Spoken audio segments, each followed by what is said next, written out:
খামারে আমাদের বেশ কিছু শত্রু রয়েছে, যেরকম প্রধান শত্রু হচ্ছে মানুষ। হ্যাঁ, মানে শুনতে খারাপ লাগলেও কথাটাই বাস্তব। প্রধান শত্রু হচ্ছে মানুষ। কারণ এর আগে আরিফ ভাইয়ের তোমার এখান থেকে কতগুলো মুরগি যেন চুরি হয়েছিল? 50-60 পিস রেডি মুরগি। এই কোনখানটায় নেট কেটেছিল? এইখানটায় নেট কেটে 50-60টা নিয়ে গেছিলো। তা প্রধান শত্রু হচ্ছে মানুষ। তো মানুষে যদি মারে তাহলে আর কিছু করার নেই। আর দ্বিতীয় শত্রু হচ্ছে ইঁদুর, তারপরে পরপর রয়েছে সাপ, বনবিড়াল, শেয়াল, ছুঁচোটা কিন্তু বড় শত্রু হাঁসের বাচ্চার জন্য। আচ্ছা, এইখানে দেখুন, এই যে সাপ বাবাজি, এই সাপ বাবাজি হচ্ছে বড় শত্রু। এই ছোটো সাইজের বাচ্চাটা দেখুন, সাপ ধরেছে। এ কোথায় ঢুকবে? জালে জড়িয়ে যাবে তো। জড়িয়েও গেছে গো, বড় একটা ভুল হয়ে গেল এবারটা।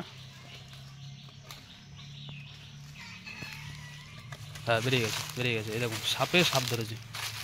তাহলে সাপেও কিন্তু সাপ খায়। আর যে একটা কথা শুনেছি যে দাঁড়স সাপে কিন্তু সব সাপ খেয়ে ফেলায়, কিন্তু অন্যান্য সাপে কিন্তু সব সাপ খায় না, খুব কম। কিন্তু দাঁড়স সাপে কিন্তু অন্যান্য বিষাক্ত থেকে শুরু করে সব রকম সাপই খায়। এই দেখুন, বাবাজি একটা সেই ছোট হেলে সাপ ধরেছে বাবাজি।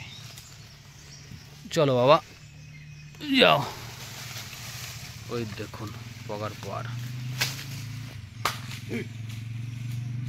এবার এই যে লোভ পেয়ে গেল, এতে কিন্তু বাচ্চা অ্যাটাক করতে পারে।